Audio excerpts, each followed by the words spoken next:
My name is Sharon Stein, and until 8 years ago, that wasn't even my last name. I want you to picture something. A ballroom on the Upper East Side of Manhattan, 180 people in cocktail attire. It's my sister's wedding.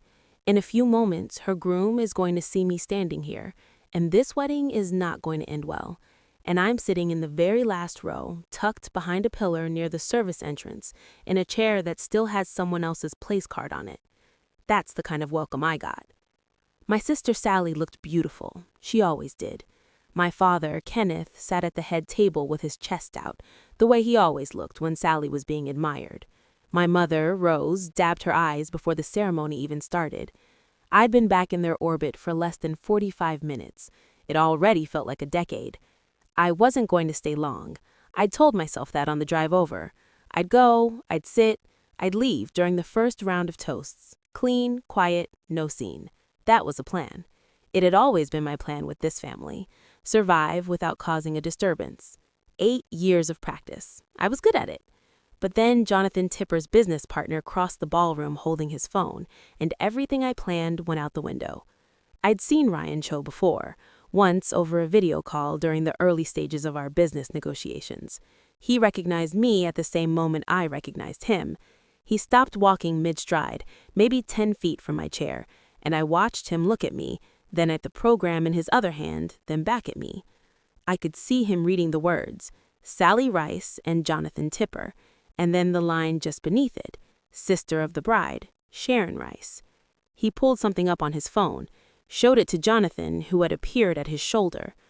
Jonathan Tipper read whatever was on that screen. Then he looked up and his eyes found me across the room, the way a searchlight finds the one thing in a field it was always going to land on. He said one word, not loud, but the string quartet had paused between songs, and in that gap, in that single beat of silence in a room full of people celebrating his marriage, his voice carried further than he intended.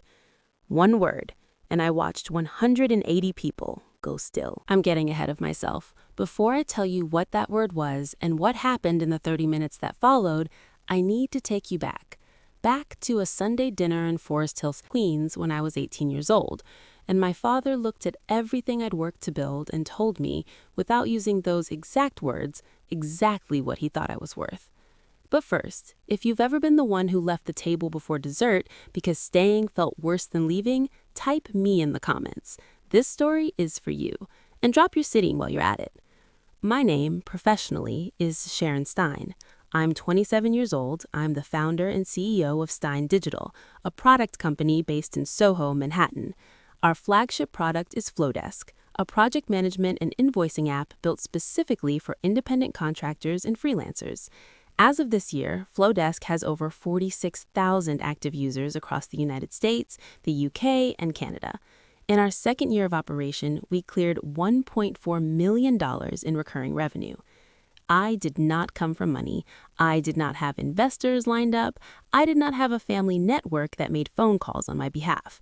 I coded the first prototype of Flowdesk on a secondhand laptop and a folding table in a studio apartment in Astoria, Queens, after 12-hour shifts at a café in Midtown where I made $14.25 an hour plus tips. The laptop had a cracked hinge and a tendency to overheat.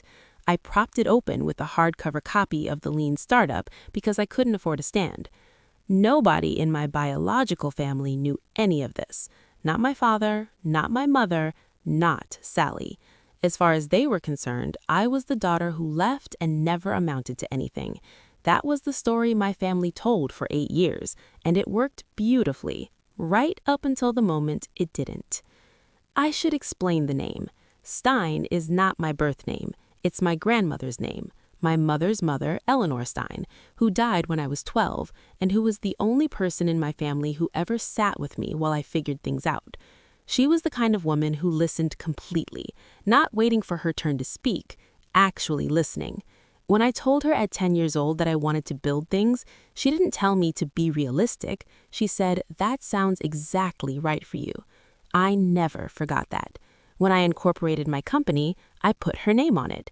It was the closest thing to a tribute I could offer someone who wasn't there to see it. The name also served a practical purpose. Sharon Stein had no complicated history attached to her search results, no family drama following her into conference rooms, no awkward explanations at networking events when someone recognized the surname Rice and asked if I was related to the family in Forest Hills. Sharon Stein was a clean slate, and clean slates are worth more than people realize when you're building something from nothing. Here's what nobody outside my professional circle knew on the day of my sister's wedding. Stein Digital had been in advanced negotiations with Jonathan Tipper's startup for 4 months. Jonathan was building a performance analytics app for amateur tennis players, training logs, match statistics, recovery tracking, structured practice schedules. It was a smart, focused product in a niche that had real demand and almost no good solutions under $100 a month. He needed a capital partner who understood product development from the inside. He needed, in short, Stein Digital. We had spent 11 weeks in due diligence. I liked Jonathan's instincts. I liked that he'd done his homework before every meeting, that he could explain his revenue model without looking at his slides, that he asked honest questions about the equity terms instead of just agreeing to everything I put in front of him.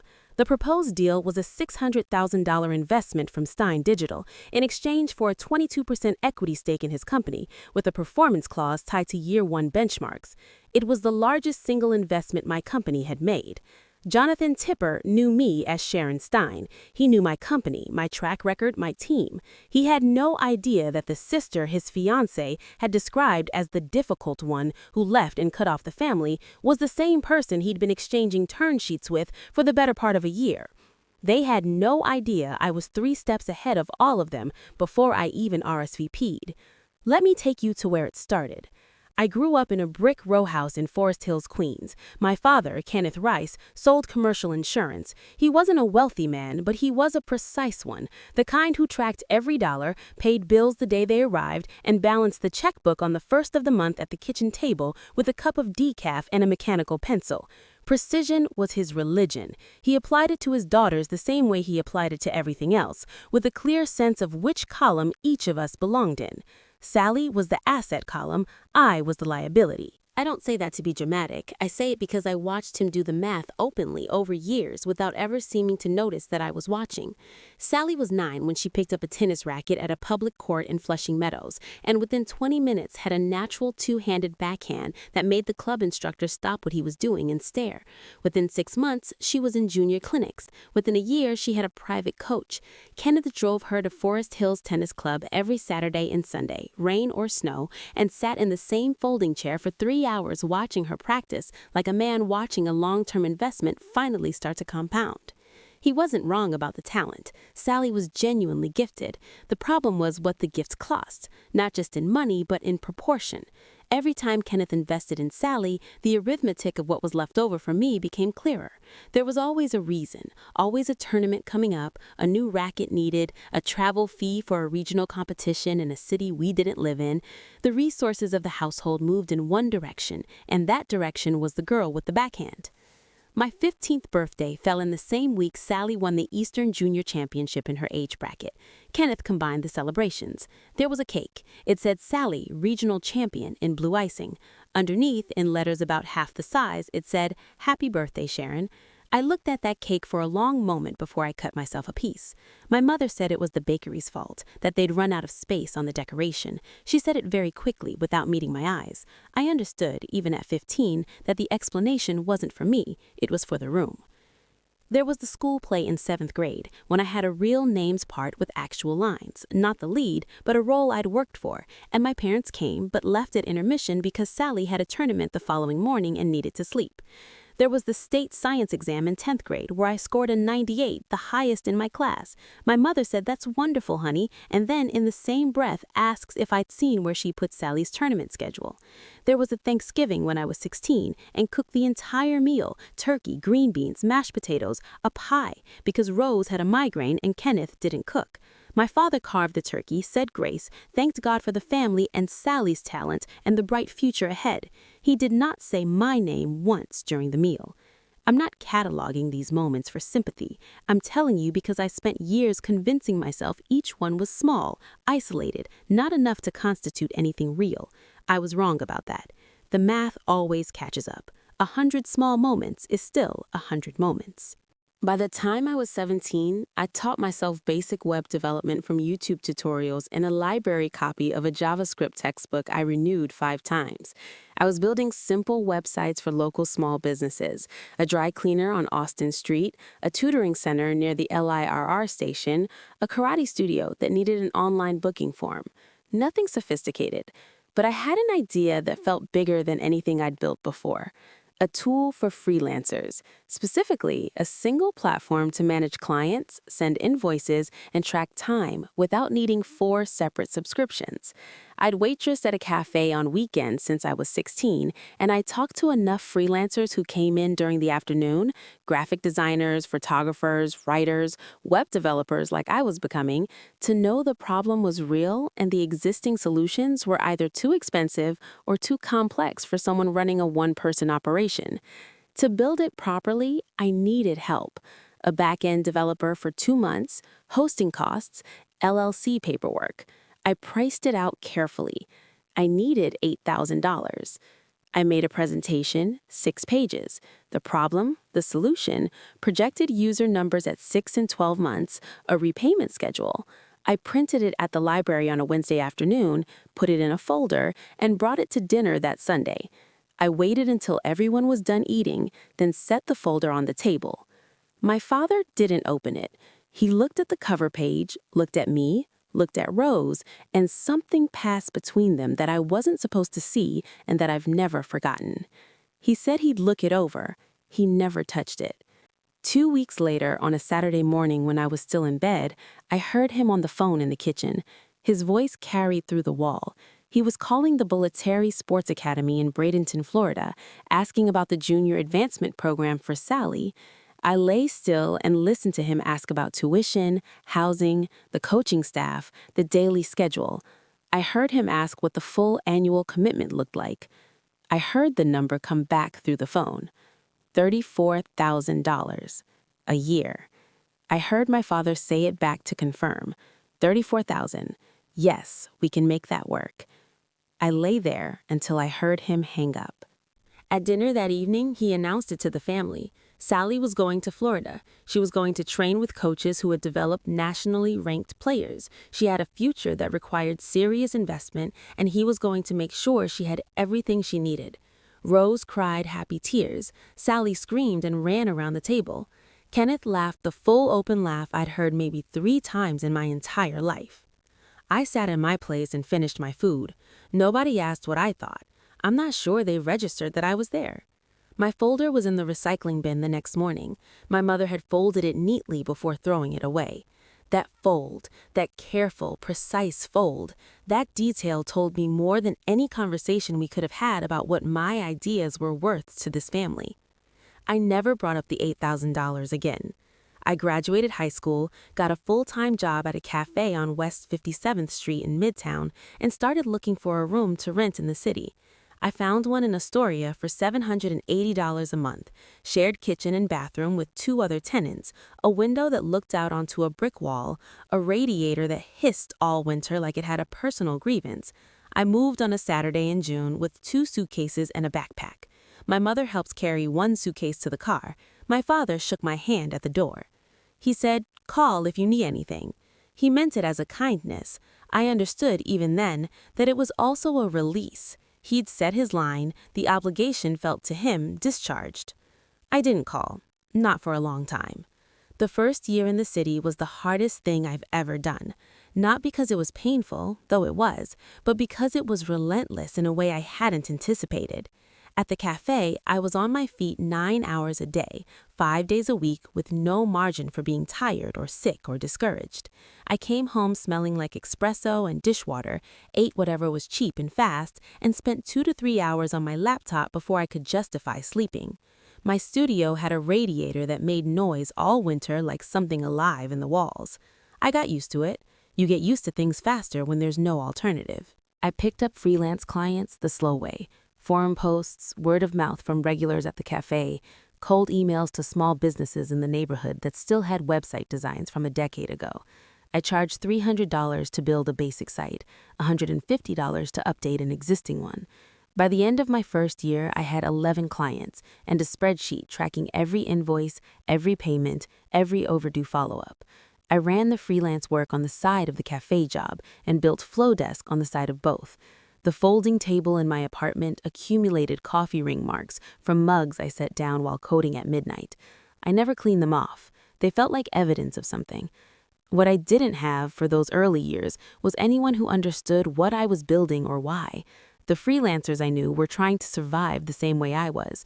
No bandwidth for someone else's long-term vision. The cafe coworkers were kind people in different lives. My world was narrow by necessity. The commute, the shift, the laptop, the sleep, repeat. My family was 30 minutes away by subway. I could have been there in half an hour on any given night. That's the part that stays with you years later, not the distance, the 30 minutes. But I kept listening. The year I turned 22, I enrolled in a startup accelerator program at NYU's Entrepreneurship Lab. It was free to attend, but there was a $1,500 certification fee at the end for the credential and the network access that came with it. I had the money by then. I'd been freelancing nights and weekends for 3 years on top of the cafe shifts. But I called my father anyway. Not for the money. I called because some part of me still believed that if I showed up at the door with something real, with proof, the door might finally open differently. I told him about the program. I told him I was building an app. I told him it was going better than I had expected. He said that was nice. Then he told me Sally had just come back from Florida. A knee injury had ended her competitive career. She was home, adjusting, and things were a little difficult right now. The family was focused on supporting her through the transition. I asked how she was doing. He said she'd be fine. Then he said he had to go. Rose needed the phone. I paid the $1,500 myself. I got the credential. 2 weeks later, Sally posted a photo on Instagram. Rooftop bar in the city, a group of friends, someone holding sparklers, golden hour light on everything. Caption, healing looks like this. 47 likes. My father commented, that's my girl. That was the last time I called him. That's when I stopped waiting and started building. Diana Stein walked into the cafe on a Thursday morning in October during one of the harder weeks of my 20s. I was running on 4 hours of sleep. My second freelance client had just requested a full refund on a project I'd spent 6 weeks building, and the prototype of Flowdesk had crashed twice during a demo the previous afternoon in a way I hadn't been able to diagnose yet. She ordered an Americano, sat at the window table for 3 hours, and worked through a thick stack of papers that looked like product specifications, the kind with highlighted sections and handwritten margin notes that meant someone had read them more than once. I refilled her water twice. On the second refill, she looked up. She asked me what the notebook was. I'd left it open at the counter, a habit I had between rushes, sketching user flows and interface ideas for Flowdesk on whatever paper was nearby. The notebook was a cheap spiral from the bodega around the corner, and it was full of wireframes drawn in blue pen. I told her it was a side project. She said, "It doesn't look like a side project. It looks like a product." She was 61, recently retired from a 20-year career as VP of product at a mid-size enterprise software company in New Jersey. Short silver hair, the kind of deliberate posture that comes from years of sitting at the head of conference tables. She had a way of asking questions that made you feel she already knew the answer and was giving you the chance to catch up. I gave her the 30-second version, productivity app for freelancers, invoicing, project management, time tracking, 1 subscription instead of 4. She asked 3 questions. What's the closest existing competitor? How am I differentiating on price points? And have I done user interviews yet? I answered all 3 without looking at my notes. She handed me her card. "Call me this week," she said. "I want to hear the longer version." I called her the following Tuesday between shifts in the break room. We talked for 2 hours and 10 minutes. She didn't offer me money. She offered me something that was, in that moment, considerably harder to come by. Her time, her full attention, and her willingness to tell me the truth about every decision I was about to make. She told me my pricing model had a structural problem that would hurt me at scale. She told me the onboarding flow I designed assumed users had more technical comfort than most of my target customers actually had. She told me 3 things I was doing right and 4 things that would cost me users in month 3 if I didn't fix them. She didn't soften any of it. She didn't preface her criticism with praise the way people do when they're not sure how much truth you can handle. It was the most useful conversation I'd had about Flowdesk since I'd started building it. Over the next year and a half, Diana became the kind of person I hadn't known could exist in my life. She showed up to the NYU demo day where I presented Flowdesk's first public prototype to a room of potential investors and advisors. She sat in the 3rd row, and when the presentations were over and the floor opened for questions, hers was the sharpest one in the room. Afterward, she found me near the coffee table and handed me a folded piece of paper with 5 names on it: investors, 1 developer, 2 potential early adopter clients, and said, "Tell them I sent you." When Flowdesk went live on the App Store on a Tuesday morning in March, Diana was the first person I called. She answered on the 2nd ring. She said, "How does it feel?" I said, "Terrifying." She said, "Good. That means it's real." We were top 25 in the productivity category within 72 hours. By the end of the first month, we had 4,000 paid users. By the end of the year, 14,000. Diana came on as a formal advisor and made an initial investment of $50,000.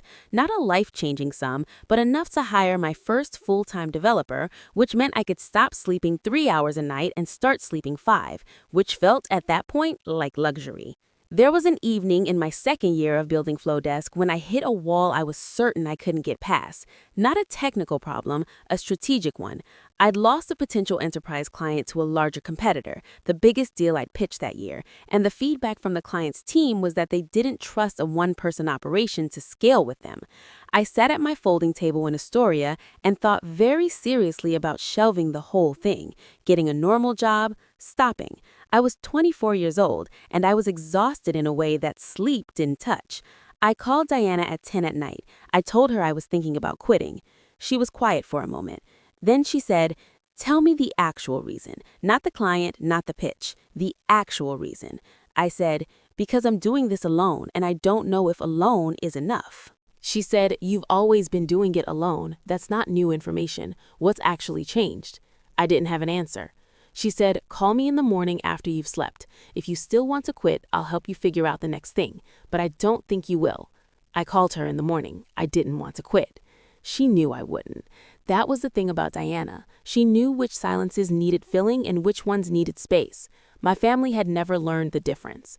She came to the lease signing for our first real office, 900 square feet in Soho, exposed brick, genuinely terrible Wi-Fi, a conference table that wobbled on one leg. She brought a bottle of champagne and 2 plastic cups and looked around the empty room for a long moment before she said anything. Then she said, "Eleanor would have loved this." She'd never met my grandmother, but she said it like she knew.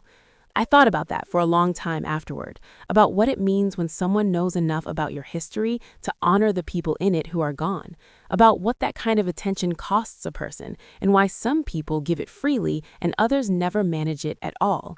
For the first time in years, I understood what it felt like to be someone's priority, not an afterthought, not the smaller letters on someone else's cake. I knew I'd never go back to being less than that again.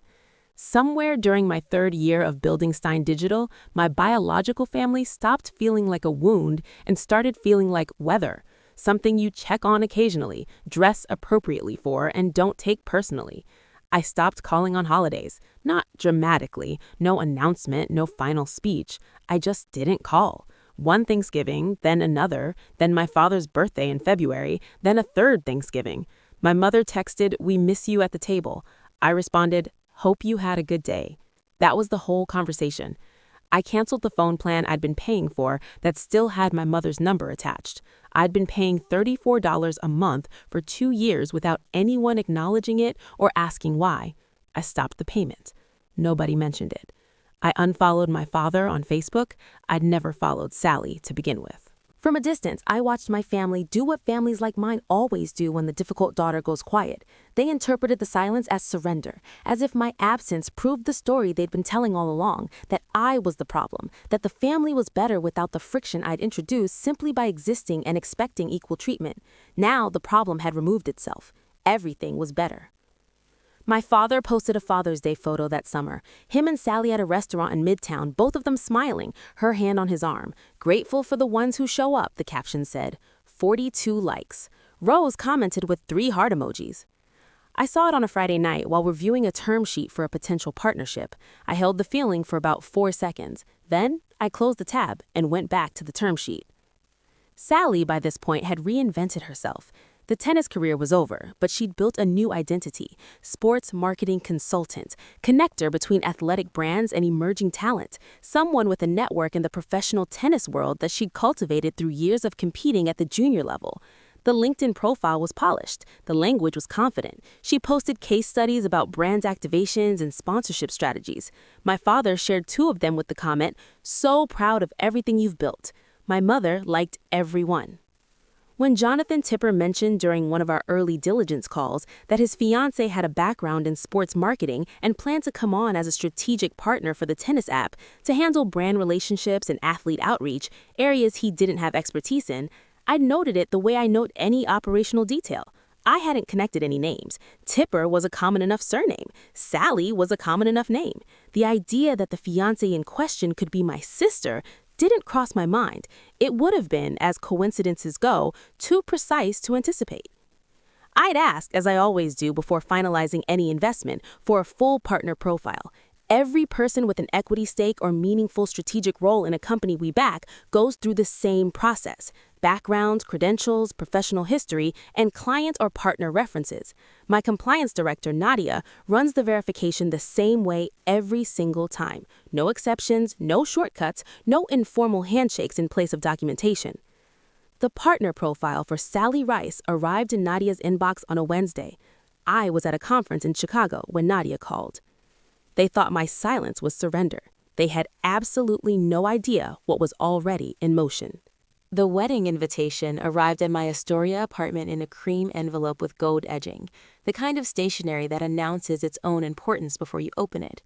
Together with their families, Sally Rice and Jonathan Tipper request the honor of your presence. Rosewood Ballroom, East 73rd Street, Manhattan, Saturday, September 14th, 5 o'clock in the evening. Behind the RSVP card, folded small and tucked flat against the back of the envelope, was a piece of paper torn from a yellow legal pad, my father's handwriting. Cramped, left-leaning, the letters pressed hard into the paper like the pen was working against resistance. 3 words: "Please be there."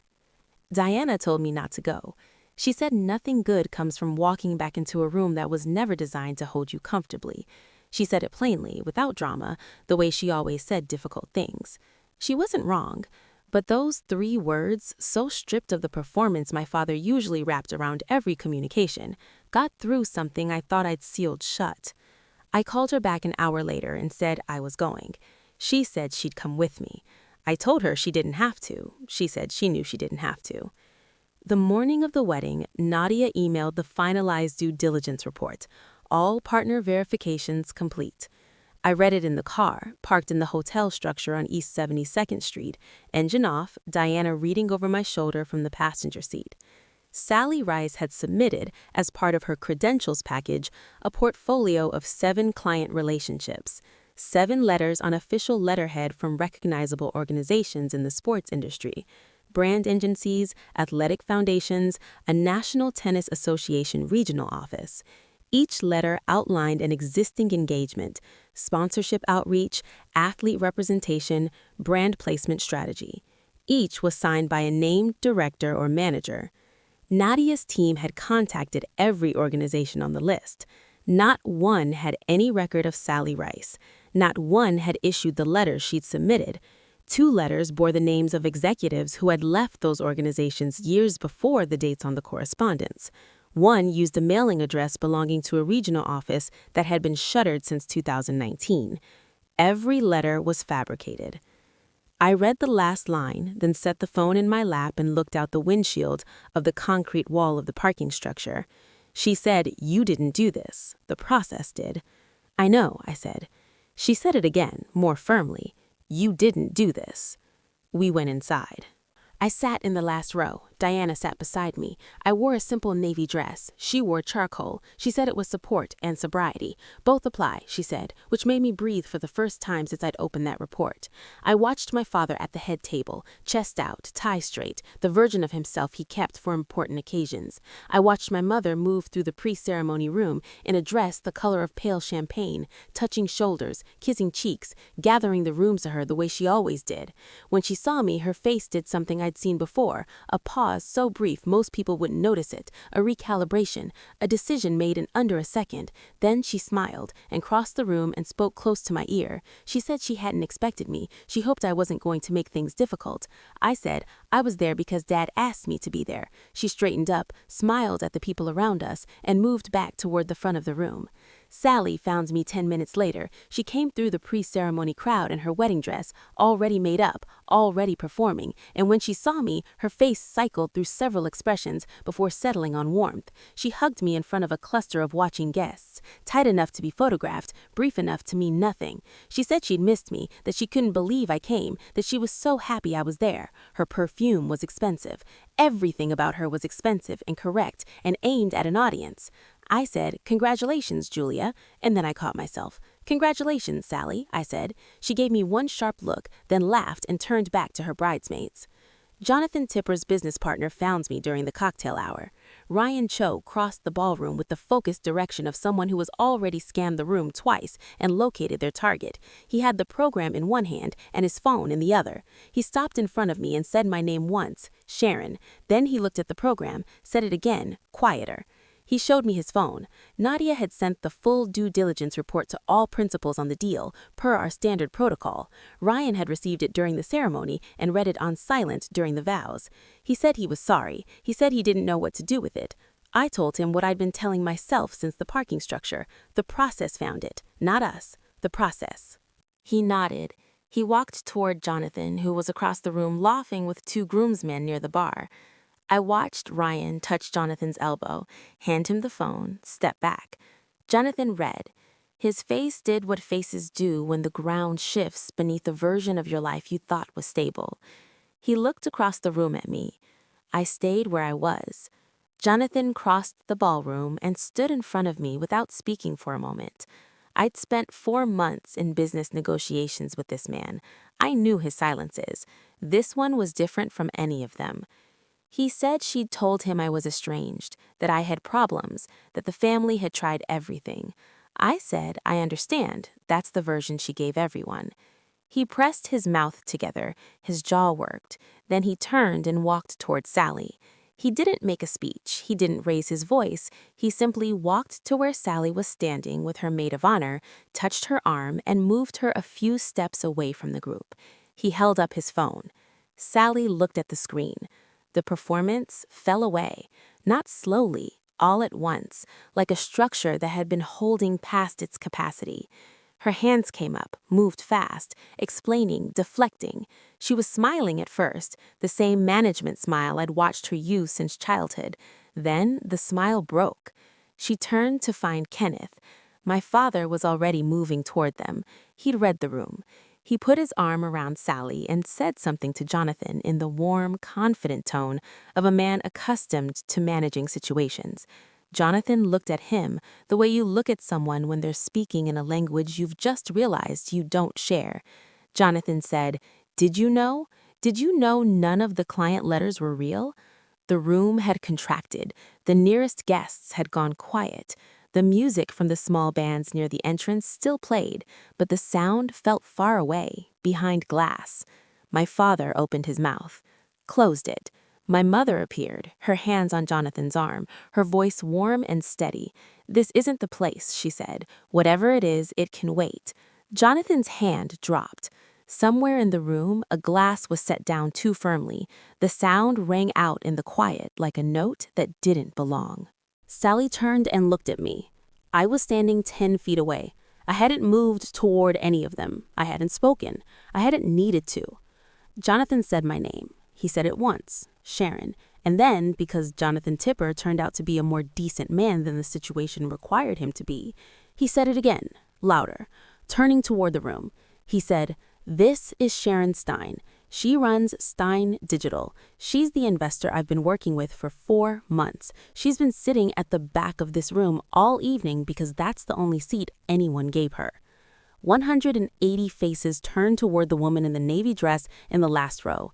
I said, "Jonathan, this is your day. You don't have to do this." He said, "I'm not doing it for you. I'm doing it because I need this room to understand what actually happened here." My father stood at the edge of the gathering with both hands gripping the back of a chair. He wasn't speaking. He wasn't defending Sally. His face held the expression of a man who had known for a very long time that something was wrong and had simply, quietly, run out of road to avoid it. My mother turned to me. Her composure was fractured in a way I'd never seen in 27 years. Not cracked, shattered. She said I had done this, that I had planned it, that I came here to destroy my sister's day. I didn't raise my voice. I said, "I came because Dad asked me to. I ran a standard verification on a business partner, the same verification I run on everyone. The letters weren't real. That's not something I created. That's something I found." She opened her mouth, looked around the room. For the first time in any room I'd ever shared with her, the room wasn't with her. The guests nearest us had the careful, still expressions of people absorbing information that is rearranging something they thought they understood. An older woman at the table to my left, someone from Jonathan's side, I didn't know her name, leaned over to the man beside her and said something low. He nodded once, slowly. Across the room, I could see 2 of my cousins I hadn't spoken to in years looking at me with expressions I hadn't seen from anyone in my family before. Not accusation, not the usual cautious neutrality they wore around my mother. Something closer to recognition. My Aunt Helen stood near the edge of the group. She'd been one of my mother's most loyal messengers for 8 years, the one who called to tell me I was the difficult one, the one who repeated every version of the story Donna handed her without once questioning the source. She was looking at me now with her hand pressed against her mouth. Not grief, not shock, the specific expression of a person realizing they've been a character in a story they didn't write. She didn't say anything, neither did I. Some reckonings are quiet. My mother turned and walked toward the exit without another word. I picked up my clutch. I said, "I hope someday you understand the difference between accountability and revenge. I'm not sure you will, but I hope." I walked through the ballroom. I was almost to the lobby when I heard footsteps on the marble behind me. Uneven, hurried, dress shoes on a hard floor. My father's voice, "Sharon, please." I stopped. Didn't turn immediately. Through the glass doors, I could see Diana at the curb, already outside, already giving me the space to do this part alone. I turned. Kenneth stood under the lobby lights in his slightly too formal suit, his tie loosened now, his eyes red. He looked older than the man I'd left in the driveway 8 years ago. He looked like a man at the end of a very long road that hadn't taken him anywhere he'd intended. He said he'd known. He said he'd known every single day that what he was doing wasn't right, that he told himself it was balance, that Sally needed more. He said he told himself a lot of things over a lot of years, and all of them had been a way of not doing the harder thing. I let him finish. I said, "I don't hate you, Dad. I never did." He nodded. I said, "I can't give you tonight. I don't have it in me right now. Maybe with time." He said, "That's fair." I said, "I know." I walked through the glass doors. Diana had the car running. I got in. She pulled out of the parking structure without asking what he'd said. I didn't cry until we were on the FDR heading downtown. And even then, it wasn't grief. It was something closer to the feeling of setting down something heavy or carrying it for so long, you'd stop being aware of the weight. Here's where everyone is now. The Stein Digital investment deal with Jonathan Tipper was suspended for review and restructured 6 weeks later without Sally's involvement. It closed on the original terms. Jonathan is a good operator. The app launched in beta to strong early numbers. I still think it'll work. Sally enrolled in a real digital marketing program at a community college in Queens. Real transcripts, real coursework, real grades. From what I understand through mutual connections, she's attending and doing the work. She and Jonathan are no longer together. She sent me a voicemail 3 months after the wedding. Not exactly an apology, more an admission. She said she'd spent so many years being the one Kenneth believed in that when the career ended, she didn't know who she was without the performance. I've listened to it twice. I haven't responded yet. Some things need to sit before you know what they deserve. My father calls me on Sunday evenings. The calls are 8 to 10 minutes. He tells me about something he read, the neighbor's renovation, a documentary he watched on Friday night. He never mentions my mother. I never ask. It isn't enough, I know that, but after 8 years of silence, something is its own kind of significant. He's doing it out loud now. That part matters. My mother hasn't reached out. I'm not surprised. Some people would rather keep the story intact than revise it. I've made peace with that, not because it doesn't hurt, but because waiting for her to change was costing me more than she deserved. Diana is still my advisor, still my first call when I can't see something clearly. Stein Digital has 19 employees now. Flowdesk is live in 3 countries, active in over 40,000 accounts. We're hiring. And me? I sleep through the night. I don't check the caller ID twice when a Queens area code appears. I have a life built around people who showed up without being asked, who stayed without needing a reason, who chose me the way you choose the things you actually want, and not the things you're assigned. My father gave me one thing, even if he never intended it. He taught me that survival doesn't require anyone's permission. Once you know that, really know it, in your bones, in a studio apartment in Astoria at 2 in the morning, with a cracked laptop and a name that isn't even legally yours yet, nothing that was withheld has power over you anymore. Blood made them relatives. It never made them family. I'm Sharon Stein. I built something real from nothing. I have a family that chose me, and I sleep well at night. That's enough. That's more than enough.